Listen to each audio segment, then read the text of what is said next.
সব ব্যালেন্সের উপরে এক একটা দাঁড়িয়ে আছে, ব্যাটারি বলো, ইট বলো, বোতল বলো, হ্যাঁ বোতলের উপরে বক্সটা সব ব্যালেন্সের উপরে দাঁড়িয়ে আছে।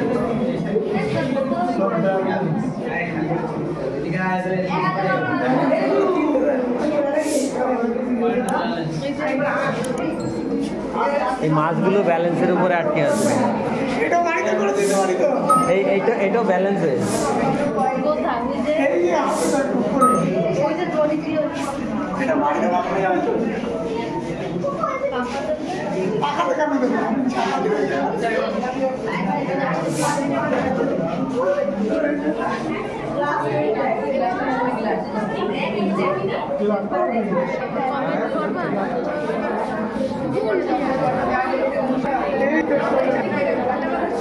এই তো সৌরজগৎ ব্যাস।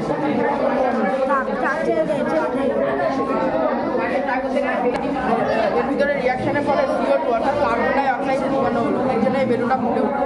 এটা খুবই একটা সায়েন্স ম্যাজিক, এটা আপনারা বাড়িতেও করতে পারেন। সোডিয়াম বাইকার্বনেট যেটা বললাম না, সেটা হচ্ছে বেকিং সোডা আছে, বেকিং সোডা অর্থাৎ খাবার সোডা, ওইটা আর ভিনিগারটা মেশানোর পর এর ভিতরে দেবেন। দেওয়ার পর যখনই জলটা দেবেন রিয়াকশনের ফলে বেলুনটা CO2 উৎপন্ন করবে। কার্বন ডাই একটা সাইড দিতে হবে, বাতাসটা উত্তপ্ত হচ্ছে, ওপরের দিকে উঠছে, আর ওপরের দিকে উঠে এটাকে ঘুরাচ্ছে। আর এখানে তো বাতাসটা ছিল, সেটা ওপরের দিকে উঠে গেল, ফলে এখানে বায়ুর শূন্য স্থান থেকে গেল। চারিদিক থেকে ঠান্ডা বাতাস ছুটে আসছে, উচ্চচাপযুক্ত বাতাস এই নিম্নচাপ অঞ্চলটাকে ভরাট করতে আসলো। এসে সেটিও আবার উত্তপ্ত হলো, উত্তপ্ত হয়ে ওপরে উঠে গেল, যে ঠান্ডা বাতাসটা ছুটে আসে। এমন প্রতিনিয়ত বায়ু আসছে, উত্তপ্ত হচ্ছে, প্রধানত জলে ভেসে যাবে, ডুবে থাকে সাধারণ জলে, কিন্তু আমরা এটাকে ভাসিয়েছি কী করে? এতে আমরা দিয়েছি নুন, নুন দিয়ে এর ঘনত্ব বেড়েছে বা ডেন্সিটি বেড়েছে। তবে এতে দিয়েছি ভিনেগার বা বেকিং সোডা, ভিনেগার ও বেকিং সোডা। আর এছাড়া নুনে যেহেতু সোডিয়াম ক্লোরাইড থাকে, তিনটে বিক্রিয়া তৈরি হয়েছে কার্বন ডাইঅক্সাইড। বলে যে বুদবুদগুলো লেগে আছে ওগুলো হলো কার্বন ডাইঅক্সাইড। কার্বন ডাইঅক্সাইড যেহেতু জলের চেয়ে হালকা, তাই এটি জলের বাইরে বেরিয়ে যাচ্ছে।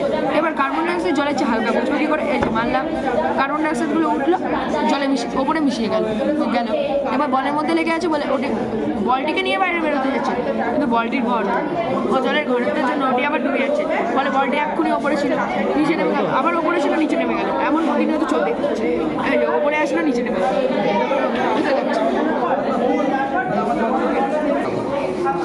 জল দিয়ে এখন আমি লিখে দেবো। জল দিয়ে লিখে দেওয়া না, জল দিয়ে লেখা যায় না, ইম্পসিবল, কখনোই হবে না। আমি এখন জল দিয়ে লিখে দেবো। এই ব্ল্যাক কালারটা হলো, আপনি বলতে পারেন তুলির উপর যে রংটা আছে আর এটা হলো অ্যাসিড। এই অ্যাসিড দ্বারা এই রংটা আমি এখানে লিখছি, এই তুলির রংটা এটা আসছে, কিন্তু এটা একদম সম্পূর্ণ ভুল। আমি যখন এই পেপারটা নেব এর উপরে একইভাবে আমি যখন এই লেটারটা লিখবো, আস্তে আস্তে দেখো বেগুনি হতে থাকবে কারণ লেটারটা, তাই না? বেগুনি হচ্ছে আস্তে আস্তে লেটারটা। এই মেন কারণ হলো গিয়ে এটার মধ্যে লেড অ্যাসিড আছে, আর এটার মধ্যে আছে সোডিয়াম সালফাইড। আর সোডিয়াম সালফাইডের সঙ্গে এই লেড অ্যাসিডটা যখন একসঙ্গে মিশিয়ে যে বিক্রিয়াটা ঘটাচ্ছে, এর মাধ্যমে এই কালারটা হচ্ছে। আর এটা হলো কি সম্পূর্ণ আলাদা। এটার মধ্যে আছে সোডিয়াম নাইট্রোফোসাইড। এই সোডিয়াম নাইট্রোফোসাইডের সঙ্গে যখন সোডিয়াম সালফাইডটা মিশছে, এর দ্বারা এই বেগুনি রংটা প্রকাশ হচ্ছে। আর এই যে আমি প্রক্রিয়াটা আপনাদের সবাইকে দেখালাম, এই মেন ধারণা আমি বলতে চাইছি, যেসব ম্যাজিকশিয়ানরা তারা কিভাবে ম্যাজিক করে, তারা কোনো পেপারটা নেবে, আমাদের এই লেড অ্যাসিড তাহলে সোডিয়াম নাইট্রোফোসাইড, লেড অ্যাসিডটা নিয়ে কালো কালার হবে, আর সোডিয়াম নাইট্রোফোসাইড বেগুনি কালার। তারা এরকমভাবে নিয়ে সোডিয়াম সালফাইড দিয়ে তারপর লিখে তারা এইভাবে ম্যাজিক দেখানো হয়, তাদের ম্যাজিক এইটুকু। মানে কাগজ থেকে মানে নির্দেশক লেখা। এখানে কি আছে দেখি? আঙ্কেল, আমরা সবাই জানি আমাদের কোনো জায়গায় কেটে গেলে সেখানে তো রক্ত করতে হবে, কিন্তু আজকে আমরা শাকসবজি অথবা ফলের মাধ্যমে আজকে রক্ত বের করে রাখি। এখানে আছে আমাদের সামনে ফেনকথলিন। ফেনকথলিন মধ্যে আলু থেকে কি বলে, এর মধ্যে একটা অ্যাসিড থেকে যাচ্ছে, এটা ফেনকথলিন এর মধ্যে অ্যাসিডটা থেকে যাচ্ছে। আর এখানে যে সোডিয়াম হাইড্রিক অ্যাসিড, অ্যাসিডের সাথে যখন বিক্রিয়া করে রক্তের মধ্যে দেখেন ভালো লাল কালার উৎপন্ন করছে। তারপরে এখানে বিশেষ করে বলতে পারি কৃষিক্ষেত্রে এই কালারটা ব্যবহৃত হয়। অনেক তরমুজ চাষি আছে যারা তরমুজ যখন ফলন হয়ে ঘটে তখন তরমুজে এইসব কালারগুলো ব্যবহার করা হয় থাকে না, কিন্তু ওরা এরকম অ্যাসিড বিক্রিয়া করে, তারা ইনজেকশনের মাধ্যমে পুশ করে তারা তরমুজের কালার এইভাবে আনে। তারপরে এখানে আছে আমাদের সোডিয়াম নাইট্রেট আছে, তারপরে এখানে সোডিয়াম সালফাইড আছে, এটা করে বেগুনি কালার উৎপন্ন হচ্ছে। ও একটা এক্সাম্পল আপনাকে দেখাচ্ছি।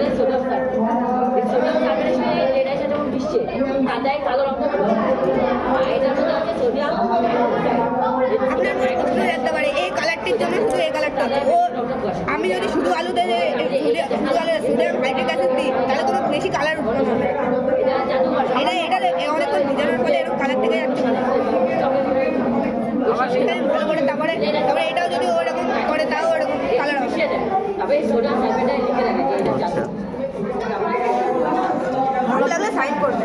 হ্যাঁ, এতটা কালার আছে তরমুজে, বুঝতে পারছি। তুই কোনো এখানে দেখাবে না,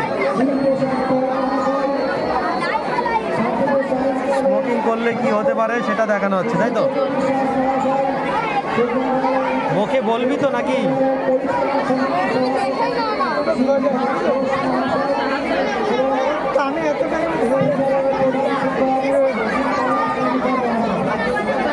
আচ্ছা, ওইখান দিয়ে জল পাস করা হচ্ছে। আমি তো বুঝতে পারছি না, বললে বুঝতে পারবো। বল, ক্লান্ত হয়ে গেছিস? আজকেই তো নাকি শেষ দিন। সাইডে টিফিন রেখে দিয়েছে, এই তো টিফিন দেখ নষ্ট হয়ে গেছে, ঠান্ডা হয়ে গেছে। না খেতে পারলে আমার হাতে দিয়ে দেবে।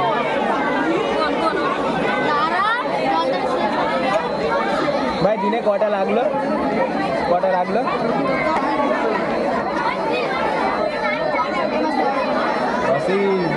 সাবধান।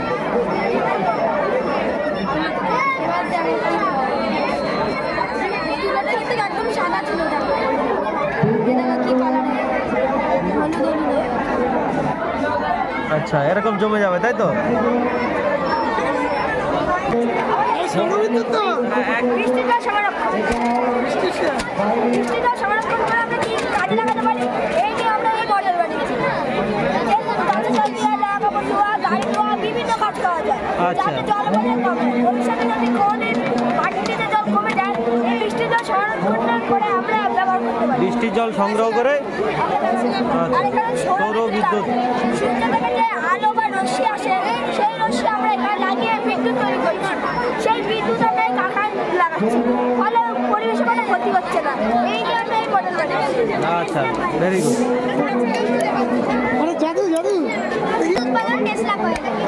হ্যাঁ, তাছাড়া ইলেকট্রোম্যাগনেটিক ইন্ডাকশন অর্থাৎ তড়িৎ আবেশের ফলে। আচ্ছা, তার ছাড়া জ্বলবে? আচ্ছা, তার ছাড়া ইলেকট্রিক। এতে কিছুই নেই। তোর শরীরের ভিতরে কারেন্ট নেই তো? দেখ, আরেকবার জ্বালাতো দেখি, আরেকবার জ্বালাতো। আমার শরীরে কোনো কিছু নেই, তাই আমি অন্যদের দিচ্ছি। এই কাছে নিয়ে এসো। ডুমটাও তো ভাঙা। বাহ, ঠিক আছে, ভেরি গুড।